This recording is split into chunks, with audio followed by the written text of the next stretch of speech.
안녕하세요. 오늘도 사연살롱을 찾아주셔서 감사합니다. 저는 35, 업사이클 패브릭 브랜드를 운영하고 있는 사람입니다.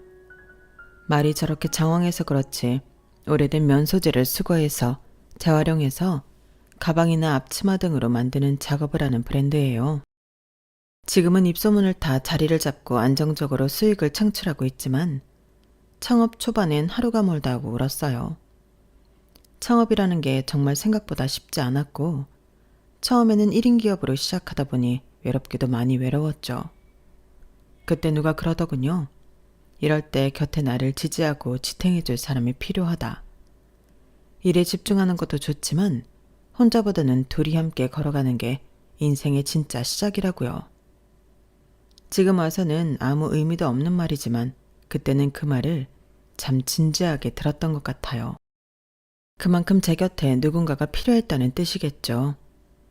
하지만 가장 힘들 때 만나 저를 지탱하는 줄 알았던 사람이 사실은 제게 기대기만 하려는 사람이라는 걸 알았을 때의 충격은 말로 표현할 수 없을 정도로 참담하더군요. 그 사람을 처음 만난 건 지인의 소개로 나간 한 저녁자리였어요. 창업 준비로 한참 눈코 뜰 새 없이 바쁠 때였고 마음의 여유라고는 조금도 없었어요. 이 형 정말 좋은 사람이에요. 둘이 잘해봤으면 좋겠는데. 당시엔 새로운 사람을 만나는 일 자체가 너무 피곤했던지라 별로 관심이 안 갔어요. 그래서 처음 보는 그 사람을 많이 신경 써주지 못한 채 제 이야기만 잔뜩 늘어났던 것 같아요. 계속 그렇게 관심 없는 채로 뒀어야 했는데 어느 시점부터 제 이야기를 무뚝뚝하게 들어주는 그 사람이 눈에 들어오기 시작하더라고요. 맞장구도 잘 쳐주고 한술 더 떠서 공감해주는 모습에 미안한 마음이 들면서도 고맙더라고요. 당시 제가 하도 매번 비슷한 고민을 얘기하고 다녀서인지 주변 사람들의 반응은 거기서 거기였는데 정말 오랜만에 제 이야기를 막 털어놓고 싶은 상대가 생긴 거죠. 무슨 이야기를 해도 맛깔나게 받아쳐주니 금방 호감이 생겼던 것 같아요. 게다가 막막하기만 했던 제 브랜드 사업의 비전을 봐주고 절대적인 지지와 존경을 보내주기까지 했어요. 감각이 너무 좋으셔서 이게 정말 버려진 천으로 다시 태어난 거라니 믿기지가 않는데요. 저도 누나가 있는데 이런 아기자기한 티코스터 같은 걸 참 좋아하거든요. 앞치마도 꼭 이렇게 예쁜 걸 사요. 이왕 요리하는 거 예쁜 거 입고 기분 좋게 하고 싶다고. 그래요. 저도 제가 하는 일이 너무 좋고 보람이 있어서 시작했는데 막상 사업을 하려다 보니 마음처럼 잘 안 될 때도 있고 이걸 사람들이 좋아해 줄까 막막할 때도 있더라고요. 그런데 동우 씨 이야기를 들으니까 너무 힘이 되네요. 분명 잘 될 거예요, 세연 씨. 저는 평생 직장에만 다녔던 사람이라 그런지 자기 일을 찾고 해내는 세연 씨가 너무 멋지고 대단해 보여요. 참 멋있어요, 세연 씨. 안정적이었던 그 사람과 새로운 일에 뛰어드는 도전적인 성향의 저는 서로가 갖지 못한 부분에 끌렸어요. 그 사람이 주는 위로와 응원이 너무나 크게 와닿았고 제가 하는 일에 대한 확신과 존경은 당시 제게 꼭 필요한 양분이었어요. 우린 서로가 서로에게 꼭 필요한 존재라는 생각이 들었고 그 마음이 사랑까지 발전하게 되었죠. 연애를 한 뒤에도 늘 일 때문에 지치고 힘들어도 한결같이 제 곁에서 응원해주는 그 사람 덕분에 사업은 생각보다 더 크게 번창했어요. 브랜드에 관심을 보이고 협업이나 팝업 스토어 제안이 많이 들어오기 시작하면서 몇 년 사이에 직원도 꽤 늘어났고 사람들 사이에서 입소문이 나기 시작하면서 매출이 급상승하기 시작했어요. 수익이 안정화되고 바라던 목표치를 어느 정도 이루고 나니 마지막 관문만을 앞두고 있더군요. 나이도 어느 정도 찼겠다. 결혼만 하면 된다는 생각이 들었어요. 그때까지 제 옆을 지켜주고 다른 걱정 없이 일에만 집중할 수 있었던 것이 다 그 사람 덕분이라는 생각에 결혼을 하게 되었죠. 하지만 결혼을 준비해보니 결혼은 현실이라는 말이 정말 딱 맞더군요. 그동안 제 일 하느라 바빠서 남편의 일까지는 신경을 많이 못 써줬는데 연애하는 동안 남편은 잦은 퇴사와 이직을 겪느라 저에 비해 돈을 많이 못 모아둔 상태였어요. 그래도 상관은 없었어요. 돈이 많은 사람이 아니라 인생을 함께할 반려자를 원했거든요. 우리 신혼집은 좀 외곽에서 살아야 할 것 같은데 우리 회사 근처로 잡을까? 당신 회사랑은 좀 멀긴 해도 차 타고 다니면 되잖아. 그럴 필요 없어. 신혼집은 내가 할게. 둘 다 다니기 편한 곳으로 하자. 정말 그래도 될까? 아직도 집은 남자가 해와야 한다는 인식이 있는 것 같아서.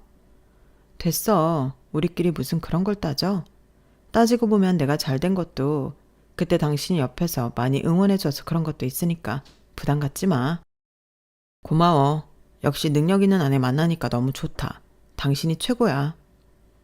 서울 중심지에 집을 얻기엔 턱도 없는 저축금에 신혼집은 제가 해가기로 했어요. 너 이렇게 열심히 사는 동안 그 앤 대체 뭘 하고 있었대? 이 나이에 겨우 5천? 엄마 아빠, 저 여기까지 올 수 있었던 거 다 이 사람 덕분이에요. 아니었으면 이렇게 잘 되지도 않았을 거야. 누군가는 신혼집을 여자가 해가는 걸 아깝게 느낄 수 있겠지만 이 사람한테는 아깝지 않아요. 내가 돈을 잘 벌게 된 데에 한몫하게 해준 사람이니까요. 그래, 네가 그렇게까지 말하는 데엔 이유가 있겠지. 하긴 사람이 혼자 잘 되는 법은 없더라. 너만 좋으면 우리는 그걸로 됐다. 물론 부모님은 탐탁치 않아 했지만 제가 열심히 설득한 끝에 남편을 나쁘게 보지 않게 되셨죠. 여보, 근데 정말로 미안한데 내가 모아놓은 돈이 없다 보니까 이걸 손대버리면 진짜 너무 내 자산이 없어지는 느낌이라서 혹시 혼수도 당신 돈으로 우선 살 수 있을까? 부모님한테 손 벌리기 너무 죄송스럽고 내가 돈 벌어서 차근차근 갚을게. 됐어. 당신 너무 이런 거에 신경 쓰지 마. 혼수 내 돈으로 할게. 미안해. 나 당신 아니었으면 제 나이에 장가도 못 갈 뻔했네. 나는 당신처럼 하고 싶은 일이 확고한 사람이 아니다 보니까 그동안 너무 방황을 많이 했나 봐. 괜찮다니까. 지금 하는 일 너무 안 맞으면 당신도 슬슬 하고 싶은 일 찾아봐. 우리가 당장 먹고 살 게 급한 건 아니니까. 아이 태어나기 전까지만 천천히 정하면 되지. 나라고 뭐 처음부터 잘 됐나. 하던 일 때려치우고 도전하고 실패하다 보니 이렇게 된 거지. 당신 말이 맞아. 내 와이프지만 정말 배울 게 많은 사람이라니까? 나도 힘내서 살 길 찾아볼게. 그때만 해도 남편은 저에게 미안함이나 고마움을 느낄 줄 아는 사람이었고 지금 잠깐 방황은 하고 있어도 자신의 미래에 대한 약속을 할 줄 아는 사람이었어요. 그래서 이왕 시작하는 거 그동안 열심히 번 돈으로 신혼집도 꽤 넓고 좋은 아파트로 하고 남는 방 한 칸은 남편의 미래를 위해 소재로 내어주기까지 했어요. 그런데 그런 남편이 결혼하고 그렇게까지 나태해질 줄은 꿈에도 상상 못했죠. 꿈 같은 신혼여행이 끝나고 본격적으로 진짜 결혼 생활이 시작됐을 때부터였어요. 남편이 일을 관둔 지 얼마 안 된 상태에서 결혼을 한지라 한동안 남편이 출근할 곳이 없었죠. 일찍 출근해서 늦게 퇴근하는 저로서는 남편이 평소에 어떻게 지내는지 제대로 살펴볼 겨를이 없었어요. 그런데 평일을 바쁘게 보내고 오랜만에 한숨 돌릴 여유가 있던 주말 오전 무심코 부엌에 나갔다가 깜짝 놀랐어요. 잔뜩 쌓여있는 배달음식 쓰레기에 음식물이 딱딱하게 굳어있는 접시들까지. 너무 어이가 없어서 꿈을 꾸고 있나 싶더라고요. 설마 싶은 마음에 세탁실에 가니 세탁기 앞에도 빨래가 잔뜩 쌓여 있었어요. 기가 막혀서 세상 모르고 자고 있는 남편을 흔들어 깨웠죠. 여보, 일어나봐. 저거 설마 일주일 동안 당신이 먹은 것들이야? 왜? 아니, 먹었으면 바로 치워둬야지. 저렇게 쌓아두면 어떡해. 빨래는 또 어떻고. 뭐야, 그것 때문에 자는 사람을 이렇게 깨워대는 거야? 일어나서 얘기해도 되잖아. 하도 어이가 없으니까 그렇지. 나 맨날 바빠서 집에 못 들어오는 꼴 봤으면서도 꼭 집을 이렇게 했어야 됐어? 집만 좋으면 뭐해? 관리가 잘 되어야지. 그러게, 내가 청소 이모님 쓰자고 했잖아. 뭐? 집에 사람 있는데 청소 이모님을 뭐하러 써? 당신이 여유 있을 때 다는 아니더라도 적어도 당신 먹고 입은 것들은 좀 치워줄 수 없어? 뭐야, 당신 지금 나 일 안 나간다고 구박하고 무시하는 거야? 집에서 집안일이나 하라고? 그게 아니라 이건 기본이잖아, 기본. 당신 나랑 연애할 때도 어머님 집에서 살 때 이렇게 살았어? 난 엄마가 다 해줬는데? 어차피 나 백날 가르쳐도 집안일 잘 못해. 우리 엄마도 진작에 포기했다니까? 그냥 청소 이모님 쓰자. 당신 능력 되잖아. 무작정 이모님 부를 생각하지 말고 어느 정도 당신도 할 줄 알아야겠다는 생각은 안 해? 우리가 몸이 아픈 것도 아니고 집이 수백 평도 아닌데 할 수 있으면 최대한 직접 해야지. 그니까 직접 할 수 있으면 좋은데 당신은 맨날 일하러 나가 있잖아. 그럼 직접 할 수 있는 사람이 누군데? 나밖에 없잖아. 나보고 집안일이나 하고 기다리라는 거잖아. 제가 바란 건 그저 본인이 먹고 쓴 접시, 설거지, 이불, 빨래 같은 아주 기본적인 것들 뿐이었는데도 남편은 자격지심 때문인지 역정을 내더군요. 더 이상 말해봤자 말이 통하지 않을 것 같았고 남편에게 혹시 이직을 준비하면서 약간 우울증 같은 것이 생겼나 싶어서 싸움은 그쯤에서 관뒀어요. 얼마 없는 푹 쉬는 날, 그날은 하루 종일 집안일에 투자해야 했죠. 그런 제 모습을 보면서도 남편은 조금도 거들 생각을 안 하더군요. 그때 처음으로 느꼈어요. 나와 연애하던 모습이 남편의 전부는 아닐 수도 있겠다는 사실을요. 남편은 그렇게 한동안을 집에서 뭐 하는지도 모르겠는 채로 지냈어요. 새로운 일에 도전해보라고 기껏 만들어준 서재는 들어가 보면 먼지가 쌓인 것 외에는 깨끗하고 거실이나 안방, 부엌만 생활감이 묻어나더군요. 그것도 아주 진하게요. 퇴근하고 집에 돌아오면 어지러져 있는 집을 보면서 내가 결혼을 한 건지 낳지도 않은 큰아들을 키우고 있는 건지 헷갈릴 지경이었지만 저에게도 힘든 시절이 있었듯 남편에게도 지금이 인생에서 가장 힘든 시기가 아닐까 싶은 생각에 꾹 참았어요. 힘들 때 옆에서 도와줬던 사람이기에 저도 응원하는 의미에서 남편을 믿고 기다려보기로 했죠. 하지만 남편은 나아질 기미가 안 보였어요. 그래서 생각해낸 게 제 회사에 들어오게 하는 거였죠. 일을 좀 하다 보면 남편도 달라지지 않을까 하는 기대였어요. 여보, 일이 잘 안 구해지는 거면 구할 때까지 우리 회사에서 일해볼래? 정말? 나 잘할 수 있어. 일 시켜만 줘. 당신 일 구할 때까지만 같이 일해보자.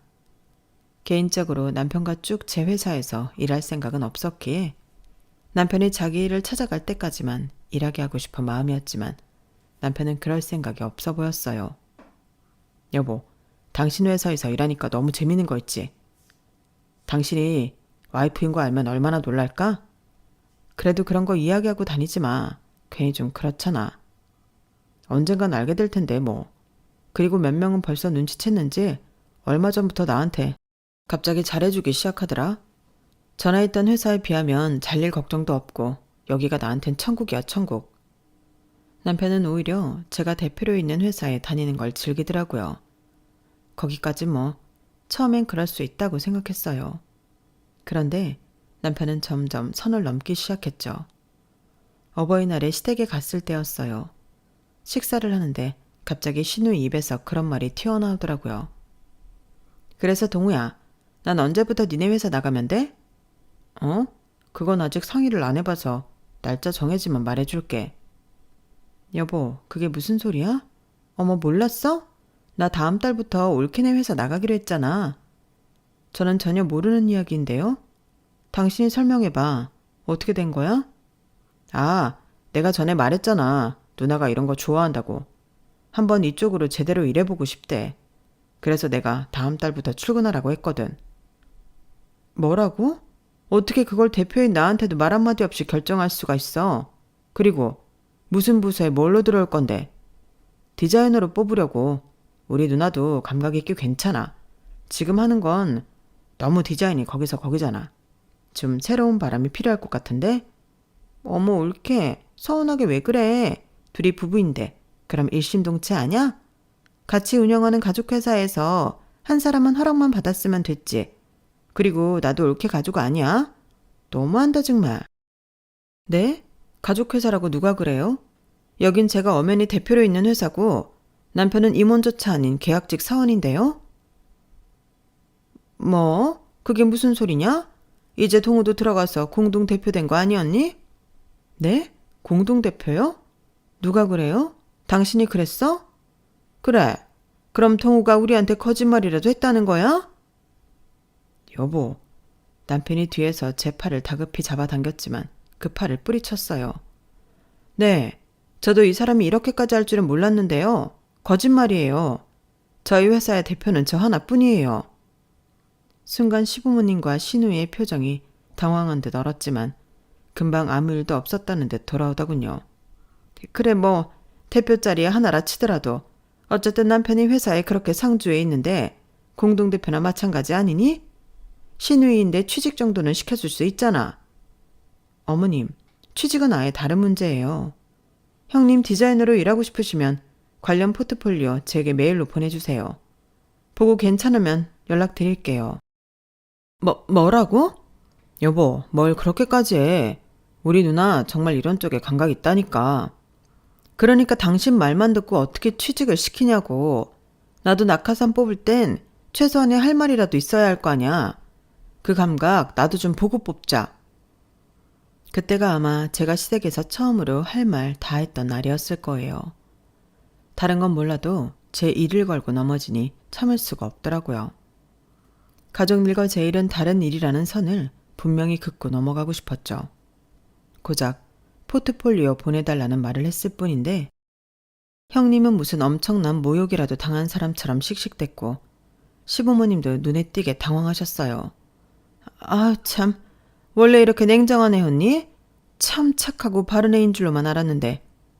바르니까 이런 것도 바르게 하는 거죠. 그래도 만에 하나 남편의 말대로 형님이 이쪽 일에 소질이 있고 타고난 감각이 있는 편이라면 정말로 일을 맡겨볼까 하는 생각도 없지는 않았어요. 그때 마침 새로운 시각을 가진 디자이너가 필요하다고 판단하고 있었거든요. 하지만 형님은 하루 이틀이 지나도 한 달이 지나도 포트폴리오를 보내지 않았어요. 제가 알기론 형님은 그런 쪽 일은 한 번도 안 해본 걸로 알고 있었거든요. 그래서 역시나 감각이든 능력이든 증명할 만한 결과물은 하나도 안 갖고 있었군 생각했죠. 그러고 보니 더 괘씸하더라고요. 힘들게 읽어낸 회사에 본인은 물론이고 누나까지 불러와 빨대를 꽂으려고 했다는 게 느껴져서요. 이런 생각을 갖고 있다는 걸 눈치챈 건지 남편이 한동안은 회사에서도 집에서도 조용하게 제 비위를 맞추며 다니더라고요. 처음에는 그 일을 반성하나 싶었는데 직접적으로 사과를 들은 적은 없었으니 경계는 계속하는 게 좋겠다고 판단했죠. 그래도 시간이 약이라는 게 괜히 있는 말은 아닌 건지 확실히 시간이 지나니 그 불쾌했던 감정도 서서히 사그라들더군요. 그렇게 남편과 그럭저럭 사이 좋게 지냈던 어느 날이었어요. 우연히 어떤 SNS를 봤는데 저희 제품이 떡하니 협찬으로 들어가 있더라고요. 제품 광고 의뢰를 할 때 무엇보다도 가장 중요하게 생각하는 게 제품과 모델의 이미지인데 우리 제품과는 전혀 어울리지 않는 엉뚱한 사람에게 협찬이 갔더라고요.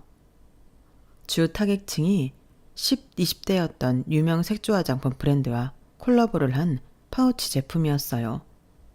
소녀들이 갖고 싶어 할 만한 색감과 디자인으로 업사이클링한 파우치라서 SNS 협찬 광고를 돌리니 꽤 반응이 좋았죠. 그런데 평소 화장을 즐기지 않는 듯한 중년의 여성분께 협찬이 들어가 있었어요. 하나하나 다 살펴보고 컨펌을 하는 저로서는 너무나 황당하고 어이가 없었어요. 당장 담당자를 통해 어떻게 된 건지 알아봐 달라고 했고 전해 들은 소식은 충격적이었어요. 그게 기획팀 과장님께서 이 사람한테 꼭 협찬을 하나 하라고 신신당부를 하셔서 어쩔 수가 없었습니다. 뭐라고요?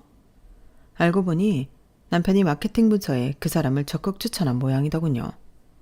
하지만 그 사람은 팔로워 수도 많지 않고 한때 유아 계정을 운영하다가 게시물을 올린 지 않은 지도 꽤 된 사람이었어요. 얼굴조차 낯선 사람인지라 대체 어떤 연유로 이 사람한테 맡기게 된 건지 조사해보니 시누이와 절친한 친구 사이인 모양이더군요. 기가 막혔죠. 화가 나는 걸 꾹 참고 퇴근을 했는데 집에 도착한 남편이 하는 말에 결국 뚜껑이 열리고 말았어요. 여보, 있잖아. 나 직급 좀 올려주면 안 돼? 이제 회사 사람들이 다 내가 당신 남편인 거 아는데 내 직급이 과장인 게 좀 민망해. 당신 말대로 대표까진 아니더라도 이젠 직급 좀 올려줬으면 좋겠는데? 당신이 우리 회사에서 하는 일이 뭐가 있다고 직급을 올려? 당신보다 일 많이 하고 아이디어 내서 매출 올린 다른 직원들만 해도 벌써 몇 명이나 떠오르는데, 당신 직급 올릴 거면 그 사람들 직급을 먼저 올려주는 게 회사에 더 이득 아닐까? 뭐? 당신 어떻게 서운하게 말을 그렇게 해? 내가 회사에 아무런 도움도 안 된다는 소리야? 모르는 분야여도 늘 새롭게 배우는 마음으로 성실하게 임하고 있어. 당신이 몰라서 그렇지. 아, 그래? 그렇게 모르는데 모델은 당신 마음대로 뽑아서 협찬을 해줬어? 뭐? 그걸 마케팅 과장이 얘기한 거야? 아니, 내 제품인데 내가 알아봤지. 난 그냥 마케팅 과장이 SNS 협찬 모델 찾길래 적당한 사람이 있어서 추천한 것뿐이야. 솔직히 언제까지 20, 30대만 노릴 건데 40, 50대 애 엄마들도 노려야 타겟층 확장이 되지. 그럼 그 패키지는 어떻게 할 건데? 완전 감성 자체를 젊게 만든 제품이야. 적어도 40, 50대한테 줄 거였으면 평소 화장을 하는 사람한테 줬어야지. 모든 게시물이 민낯에 색조 화장을 해본 적도 없는 사람한테 협찬을 주면 사람들이 퍽이나 관심 가지겠다. 이게 우리 일만이 아니라 화장품 브랜드랑 콜라보한 제품인데 그쪽 이미지도 생각해 줘야 할 거 아니야. 그리고 그 사람 형님 친구분이던데? 형님 부탁받아서 협찬 준 거잖아. 아니, 그래서 그런 게 아니라 정말 나는 타겟 확장도 신경 쓴 거라니까? 그니까 그걸 당신이 왜 신경 쓰냐고. 아, 내가 정말 당신 때문에 못 살아. 아니나 다를까 며칠 뒤 함께 협업을 했던 화장품 회사에서 바로 피드백이 날아오더라고요.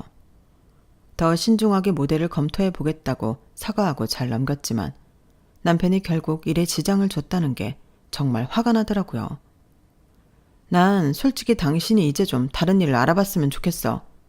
우리 회사 일하고는 별로 안 맞는 것 같아. 이제 와서 내가 갈 데가 어딨다고 그런 소리를 해. 가만 보면 당신이 일할 때 참 냉정하다? 당신이 이 사업 시작할 때 내가 얼마나 응원해줬는데 당신이 나한테 이래도 되는 거야? 그날부터는 매일이 싸움이었어요. 솔직히 당장 잘라버릴 수도 있었지만 그게 마음처럼 쉽지만은 않더라고요. 회사 내에서 저와 남편이 부부 사이인 걸 다 아는 상황에서 해고를 해버리면 둘이 이혼을 했니 어쩌니 말들이 많아질 것 같고, 남편에게 권고사직을 하자니 들을 사람도 아니었어요.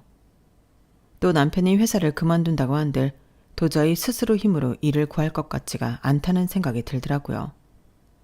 대표 남편으로 떵떵거리며 회사를 다니던 사람이 갑자기 일반적인 회사에 잘 적응할지도 의문이었고요. 그런 고민들에 일까지 밀려드니 남편을 어떻게 하면 좋을지 흐지부지해졌어요. 그러다 명절이 찾아왔죠. 연휴가 꽤 길었던 명절이라 친정과 시댁에 후딱 다녀온 후 집에서 밀린 집안일도 하고 휴식 시간을 좀 가지고 싶었어요. 그런데 시댁에 가기로 했던 하루 전날 저녁에 시댁 식구들이 모두 초대되어 있는 잔치 톡방에 시어머니가 통보식으로 문자를 남겨놓으셨더라고요. 내일은 동우집에서 모이는 걸로 하자. 우리 집은 좁으니까 넓은 집에서 모이는 게 맞지? 더 환장하겠는 건 최근 일이 바빠 피곤했던 탓에 그 문자를 보지 못한 채 잠들어 버려서 그 사실을 다음날 아침에야 알게 되었다는 거였어요. 여보, 이게 뭐야? 우리 어머님 집에서 모이기로 했잖아. 그랬지. 근데 엄마가 우리 집에서 모이는 게 편할 것 같다고 하셔서. 아니, 그럼 당신이 말렸어야지. 왜? 그냥 오시라고 하면 되지. 청소도 내가 다 해놨어. 당신은 할 거 없어. 아무리 남편이 대강 청소를 끝냈다고 해도 너무 당황스럽더라고요. 지금이라도 그냥 어머니 댁에서 모이자고 해. 이제 와서 어떻게 그래. 이미 거의 다 오셨을 텐데. 뭐라고? 시간을 보니 어머님께서 모이는 시간을 이른 아침으로 정해놓으셨더라고요. 남편과 싸운 지 얼마 안 되어 초인종이 눌렸고 인터폰에는 시부모님과 시누이 얼굴이 비쳤어요. 아우, 오랜만에 아들집에 와보네. 이 집이 좋긴 좋구나. 확실히 집에 사업하는 사람이 있어야 돼. 직장인 월급으로 이런 데 사는 건 꿈도 못 꿀 일이지. 그럼 뭐해요, 아빠? 하나밖에 없는 시누이 취직도 안 시켜주는 냉혈한 사장인데 뭐. 그래도 이렇게 좋은 집 사는 걸 보니 내 동생도 능력자는 능력자다. 어머님, 아버님, 형님, 저는 어제 일찍 잠들어서 오늘 모임 장소가 바뀐 것도 방금 전에 알았어요. 원래 시댁에서 저녁 좀 모이기로 한 거 아니었어요? 왜 갑자기 바꾸신 거예요? 이럴 때 아니면 내가 아들 집에 언제 와보겠니? 며느리가 이런 건 알뜰살뜰히 챙겨서 때 되면 시댁 식구들도 초대하고 해야 하는데 맨날 바쁘다고 일 핑계로 초대를 안 하니 이런 날에라도 한번 와봤다. 그래, 우리가 사업하는 며느리 보고 매번 이리 와라 저리 가라는 것도 영 찜찜하고 말이지. 너 피곤하니? 우리가 직접 움직이는 것도 방법일 것 같아 이리 와봤다. 아유, 얼굴 봐라. 피곤하긴 한 모양이네. 엄청 상했어. 나도 어차피 올케 덕보는 건 물 건너갔으니 명절이라도 좀 쾌적한 집에서 쾌적하게 시간 보내자. 그 정도는 괜찮지 올케? 시댁 식구들은 아주 다 같이 모여서 절 골탕 먹이려고 작정이라고 한 사람들 마냥 죽이 척척 맞더라고요. 시댁 식구들 그러는 거야 하루 이틀도 아니고. 그러려니 싶었지만 그걸 방관하면서 이 상황을 내심 즐거워하는 듯한 남편의 태도가 몹시 거슬렸죠. 당신이 초대한 거니까 당신이 알아서 해. 그래서 전 시댁 식구들과 손님 마냥 앉아 있었어요. 남편이 괘씸해서 손 하나 까딱하고 싶지 않더라고요. 제 말을 들은 시부모님께서는 처음에는 설마 싶은 표정이셨지만 제가 정말로 자리에 엉덩이를 무겁게 붙이고 있으니 점점 표정이 굳어가더라고요. 저 피곤한 줄은 어떻게 아시고 이렇게 와주셔서 감사해요. 여보, 난 힘드니까 오늘 당신이 좀 대접해드려. 찬장에 홍차랑 커피 원두 있거든? 거기에 다가 좀 올려서 가져와. 예, 아무리 그래도 직장을로 혼자 다니니? 우리 동우도 같은 회사 다니기 매한가지인데 이건 너무한 거 아니야? 네? 어머님, 어떻게 없던 자리를 만들어서 들어앉은 사람이랑 회사 대표를 비교를 해요. 저 사람 할 일 없어서 회사에 놀러 다녀요. 피로도는 저에 비할 바가 어때죠? 남편은 그날 하루 종일 시댁 식구들 대접을 했어요. 참 웃긴 건 제가 대접할 때는 손 하나 까딱 않던 시댁 식구들이 남편이 왔다 갔다 하며 일하니 그건 안쓰러워 보였는지 다들 일어나서 남편을 돕더라고요. 그때 잘 대처한 덕분인지 그 뒤로는 말도 없이 저희 집에 약속을 잡아오는 일은 없었어요. 결과적으로 저는 피해보는 일 없이 시댁 식구들도 골탕을 먹였지만 그럼에도 남편에게 불쾌하고 화나는 감정은 쌓이더라고요. 그러는 중간에도 시간은 흘러 결혼 1주년을 앞두고 있던 어느 날이었어요. 여보, 우리 곧 1주년인데 어디 여행이라도 갈까? 여행? 갑자기 무슨 여행이야. 우리끼리 여행 가서 뭐하게. 가서 싸우지는 않으면 다행이지. 아이, 또 무슨 말을 그렇게 해. 그래도 1주년에 같이 여행 가서 좋은 거 보고 맛있는 거 먹고 하자. 그러지 말고 기분 전환하러 다녀오자. 우리 그동안 너무 서로한테 예민하게 굴었잖아. 여행 다녀오면 좀 나아질 수도 있지.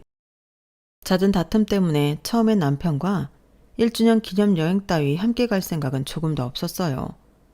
하지만 남편은 그 시기에 정말 제 비위를 잘 맞췄고 계속해서 일 때문에 피곤해서 둘 다 신경이 날카로워져서 그렇다는 말로 저를 설득하더군요. 지금 생각해보면 얼마나 여행을 가고 싶었길래 그렇게 살살 기었나 싶네요. 아무튼 일에 치여있던 건 사실이니 계속된 설득에 솔깃해지긴 하더라고요.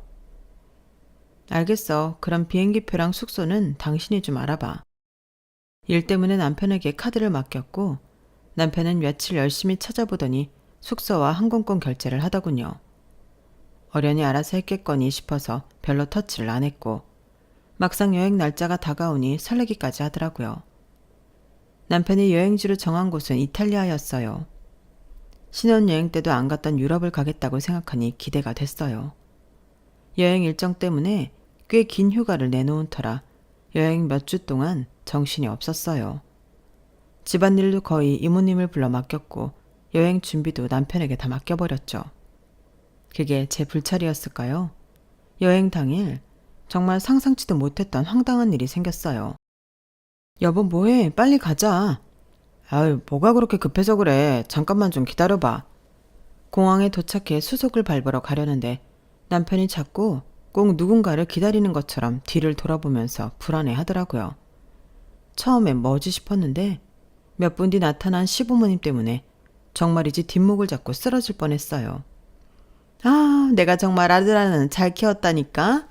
내 평생 이 나이에 이탈리아를 가볼 거라고는 생각이나 했겠냐고. 그러니까 말이야. 솔직히 말하면 동우 아니었으면 비즈니스석도 타볼 일 없었겠지. 여보, 이게 어떻게 된 일이야? 우리 결혼 기념일 여행 아니었어? 아, 우리 엄마 아빠 기념일도 우리랑 한 달 차이밖에 안 나잖아. 이왕 가는 거 부모님도 모시고 가면 효도도 하고 우리도 좀 덜 싸우지 않을까 싶어서 모시고 왔어. 근데 그걸 이제 말해? 이렇게 당일날? 오늘 아침까지만 해도 아무 말 없었잖아. 미리 말하면 당신이 순순히 모시고 갈 사람이야? 이렇게라도 해야 자연스럽게 가족여행을 갈 거 아니야.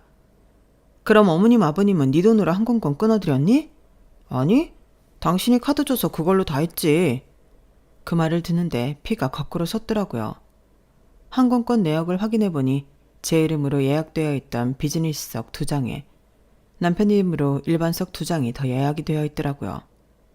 황당해서 아무 말도 못하고 있으니 남편이 덧붙이더군요. 아무래도 부모님이 연세가 있으시니까 두 분은 비즈니스석 타고 우리가 일반석에 타는 게 나을 것 같아서 이렇게 끊어놨어. 나 허리 안 좋아서 비즈니스석만 타야 하는 건 알고는 있는 거지? 뭐 그렇긴 한데 그렇다고 우리 엄마 아빠를 일반석에 태울 수는 없잖아. 글쎄, 그럴 줄 알았으면 두 분도 당신 돈으로 비즈니스석 끊지 그랬어. 미안한데 다 내 카드로 긁었는데 일반석에 타고 싶지 않은데? 비즈니스로 한 장 더 있으니 나 말고 비즈니스로 타고 싶은 분은 누구로 할지 잘 상의해봐. 비즈니스석 2장, 일반석 2장으로 하면 당연히 시부모님을 태울 거라고 생각한 의도가 빤히 보여서 남편 의도대로 따라가 주긴 싫더라고요. 무엇보다 이번 여행의 경비는 전적으로 제가 된 거였어요. 가서는 남편이 준비한 돈으로 쓰기로 했다지만 항공권과 숙소 등 큰 돈이 들어가는 건 다 제 카드로 해놓은 상태였죠. 시부모님과 비즈니스석에 다 장기 비행을 하는 게 부담스러워서라도 일반석에 탈 줄 알았는지 남편 안색이 순식간에 어두워지더라고요. 당신 진짜 우리 엄마나 아빠랑 타게? 어쩔 수 없잖아. 한 분이라도 타게 해드려야지. 결국 남편은 시어머니를 비즈니스석에 보냈어요. 아우, 저 사람도 나이가 있는데 나만 비즈니스석에 타서 미안해서 어떡하나? 그러게요. 두 분 가시는 거 알았으면 비즈니스석으로 해드리라고 했을 텐데 저 사람이 센스가 좀 없었네요. 그래도 어머님이라도 타신 게 어디예요? 저 듣기 불편하라고 시아버지를 걱정하라는 소리도 바로 맞받아 쳐버렸어요. 그랬더니 심기가 불편하셨는지 다음부터는 말씀을 안 거시더라고요. 솔직히 비즈니스석은 좌석이 떨어져 있기도 하고 혼자 시간을 보내기 좋아서 그다지 불편하지도 않았어요. 영화도 보고 책도 읽고 잠도 자고 나니 도착했더라고요. 나와서 캐리어를 찾은 후 남편과 시부모님께 통보했어요. 여기서부터는 따로 다니죠. 저는 결혼기념일 여행을 온 거지 시부모님께 효도하려고 온 여행은 아니거든요. 뭐? 여보, 그게 무슨 말이야? 어차피 숙소도 같이 쓸 건데 따로 다니자고? 숙소 같이 쓴다고 누가 그래? 다 내 카드 긁어서 예약한 거 아니야? 당신이 호텔 알아봐 준 건 고마운데 그건 그냥 결혼기념일 선물이라 생각할게. 돈 한 푼 안 들이고 예약만 해준 건데 이거라도 선물이라 생각 안 하면 내가 너무 슬프잖아. 시부모님이랑 올 줄 알았으면 난 안 왔지.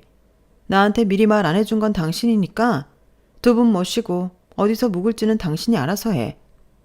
말 다 했어? 이렇게 타지에 와서까지 매정하게 굴어야겠어? 매정? 내가 열심히 번 돈으로 당신 부모님 두 분 다 비행기까지 태워드렸으면 난 며느리로서 충분히 할 만큼 한 것 같은데?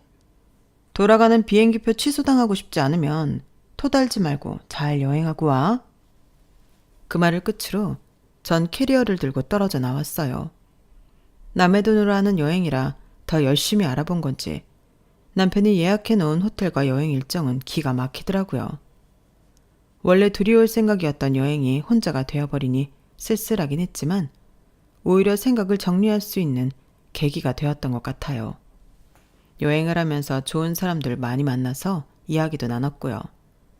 그렇게 며칠 동안 마음이 치유받는 듯한 여행 일정을 즐기고 한국으로 돌아왔어요. 돌아올 때는 날짜는 같아도 자리 지정을 따로 해서 떨어져 있으니 더 편하더라고요.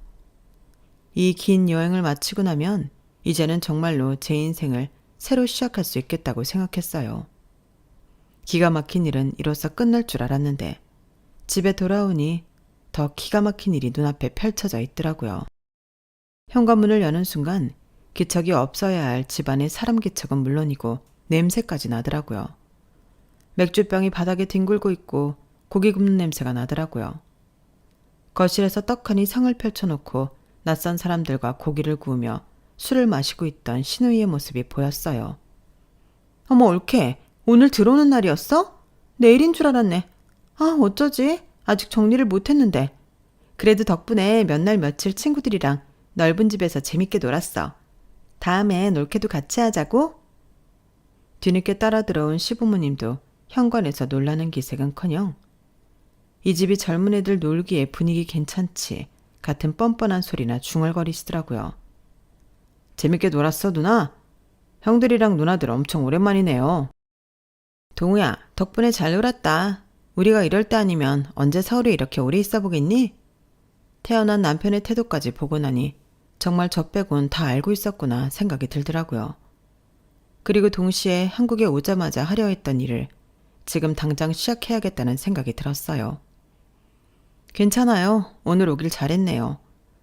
남편이 집안에 들여놓은 캐리어를 다시 현관 밖으로 걷어차듯 내보냈어요. 그리고 신우이를 쳐다보며 똑바로 말했죠. 여기요. 당신 동생 반품할게요. 그 말에 웃던 얼굴들이 전부 얼어붙더라고요.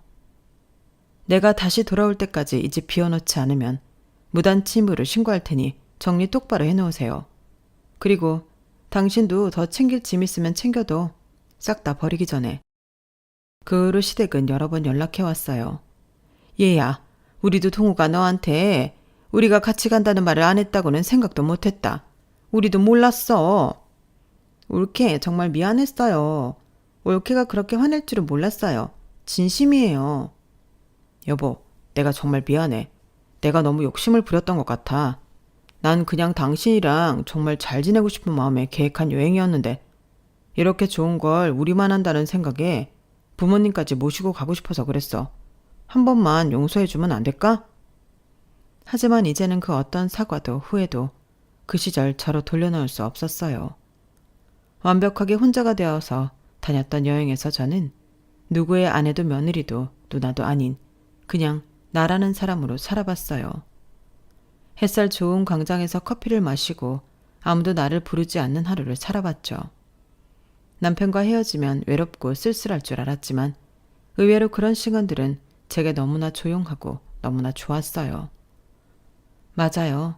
그 여행에서 전 남편과의 이별을 결심하게 됐어요. 이혼을 하면 하늘이 무너질 거라고 생각했지만 남편 없는 긴 시간들이 제겐 오히려 위안이 되고 평화롭더라고요. 그래서 용기를 냈죠. 지금은 남편과 이혼을 했고 그 여행에서 만났던 소중한 인연들과 만남을 이어가며 결코 외롭지 않은 나날들을 보내고 있어요. 혼자서도 충분히 웃을 수 있다는 걸 그 여행이 알려줬거든요. 제 이야기는 여기까지입니다. 들어주셔서 고맙습니다. 옆에 있는 소중한 사람들과 매일매일이 행복하시길 바랍니다. 감사합니다. 여러분, 사연 댓글에 응원과 현명한 조언 부탁드려요. 좋아요와 구독은 저에게 큰 힘이 됩니다. 오늘도 좋은 일 가득하세요.